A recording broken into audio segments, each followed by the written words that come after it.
Roman military victories in the 2nd century BCE delivered looted wealth and a critical new asset class, millions of war captives injected into Italy. Roman law classified this population as instrumentum vocale, or speaking tools. This designation allowed the state to treat human bodies as biological machines, providing the kinetic energy required to power large-scale agricultural extraction. To retain this newly acquired capital, owners relied on physical restraints. Heavy iron shackles ensured that the biological machinery could not leave the production line. Forced to work for the cost of bare sustenance, this massive influx of captive labor flooded the market. The sheer volume of labor for subsistence violently depressed the value of agricultural work across Italy. This population transfer was deliberate. The Roman state actively designed its military campaigns as mass labor procurement operations, systematically targeting densely populated regions to feed domestic demand. Roman military expansion was a mass labor procurement operation designed to fuel a top-down extraction economy. Once transported to Italy, these captives were routed through the Roman auction block. This system functioned as a highly efficient, entirely unsentimental commodities exchange. The primary clients at these exchanges were the senatorial elite. Leveraging the spoils of war, these patrician families operated as wholesale buyers, purchasing thousands of laborers in bulk to staff their growing estates, known as latifundia. Securing these assets required massive upfront capital expenditure. The silver denarius was the standard unit of exchange, traded in the millions to transfer ownership of human lives from the state to private hands. Once purchased, buyers applied strict accounting principles to their new assets. Estate managers calculated the precise minimum caloric intake, often just wheat, oil, and cheap wine, necessary to keep a worker functioning without wasting profit. They also factored in physical depreciation. Roman agronomists understood exactly how quickly relentless field labor and malnourishment would break down a human body. When an enslaved worker grew sick or aged out of peak physical condition, managers ran a cost-benefit analysis. They compared the expense of resting and feeding depreciated labor against the market price of buying a fresh replacement. The elite optimized every variable of this market. Human life was reduced to a fungible agricultural asset with a fixed, mathematically calculable shelf life. These thousands of workers were deployed to the latifundia, sprawling estates that operated as industrial factories without walls. The scale of these operations dwarfs traditional farming. The sprawling ruins of these estates reveal geometric layouts designed for maximum spatial efficiency and processing capacity. Within this system, all human individuality was erased. The workforce was organized into anonymous decuriae, or gangs of 10, moving in a synchronized mass to optimize the speed of planting and harvesting. Extraction relied on constant repetitive kinetic motion. The enslaved workers continuously swung hoes, guided heavy ox-drawn plows, and operated massive stone presses to crush olives and grapes. This synchronized model stood in contrast to the traditional Roman agricultural system, which relied on small family-owned plots cultivating basic grains for subsistence.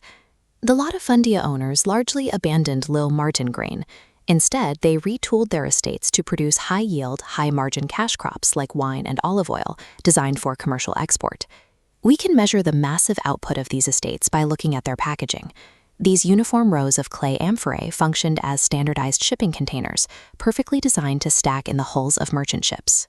By combining captive labor with mass production, the latifundia dismantled the traditional Italian agrarian ecosystem. In its place, the elite installed an industrialized extraction model. Roman law explicitly tried to prevent this kind of monopoly. The Licinian Sextian laws established a strict 500 jugera limit, roughly 300 acres, on the amount of public land any single citizen could own. The senatorial elite simply ignored this strict limit. Deploying their massive capital reserves, they systematically bypassed the restrictions to illegally absorb the smaller, adjacent farms owned by plebeian citizens. We have direct historical documentation of this process. The historian Appian recorded exactly how the wealthy expanded their estates, noting that they came to cultivate vast tracts instead of single estates. Appian details the specific mechanics the wealthy used to achieve these massive economies of scale. They utilized proxy ownership to hide their holdings, exploited legal loopholes, and when the law failed, they used force to displace their poorer neighbors. The small farmers faced a fatal structural disadvantage. Free Roman citizens were legally required to be drafted into the legions, often for years at a time. When the head of the household marched off to war, the citizen farm's agricultural production ground to a halt. Fields lay fallow, creating extended periods of zero yield and mounting debt. Meanwhile, the elite's enslaved workforce was biologically and legally exempt from military service. They remained in the fields, working continuously.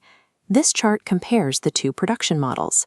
On one side, the drafted plebeian farmer suffers intermittent, disrupted output. On the other, the latifundia maintains 100% continuous operational uptime. Economic competition was mathematically impossible. The inevitable macroeconomic result was the widespread bankruptcy and liquidation of the freeholding Roman citizen. The latifundia's thermodynamic efficiency, its ability to convert cheap, uninterrupted caloric energy into high-margin cash crops, mathematically guaranteed the displacement of the Roman middle class, driving thousands of ruined farmers into the urban slums of Rome. Getting high-margin cash crops out of the fields and into a profitable market require macro-level logistics. This visualization uses the Orbis geospatial model to map maritime trade networks moving heavy agricultural commodities across the Mediterranean. Notice the traffic's direction. These routes were optimized to funnel resources away from regional economies and directly into the capital. This optimized export system generated a massive, surging volume of liquid wealth. Wine and oil flowed out, and hard currency flowed in. Because the senatorial elite owned the latifundia that produced the goods, this massive influx of capital bypassed the broader population. It hyper-concentrated into the private coffers of just a few hundred families. The entire Roman logistical network operated strictly for top-down wealth extraction. It was an architecture explicitly designed to prevent distributed economic growth. The Roman Senate functioned as a monolithic corporate board of directors. Its members prioritized the protection and expansion of private capital over the representation of Roman citizenry. Looking at the patrician class, we see an exclusive, unified block of men who shared identical financial interests and controlled the republic's wealth. These men created a closed loop. First, their agricultural monopolies generated the liquid capital required to buy elections, bribe officials, and maintain absolute political dominance. Second, they weaponized that political dominance. The Senate used its authority to fund new legions and initiate new foreign military campaigns. Third, these state-funded legions marched into new territories, fighting wars specifically designed to capture human capital. Finally, those newly acquired captives were shipped back to Italy, sold on the auction block to the exact same senators, and fed directly into the latifundia to clear and work even more land. This diagram charts the flow of the entire system. Cash crops generate wealth. Wealth buys political power. Political power deploys legions. Legions capture slaves. Slaves work the land to produce more cash crops. It is an inescapable, self-sustaining autocatalytic cycle.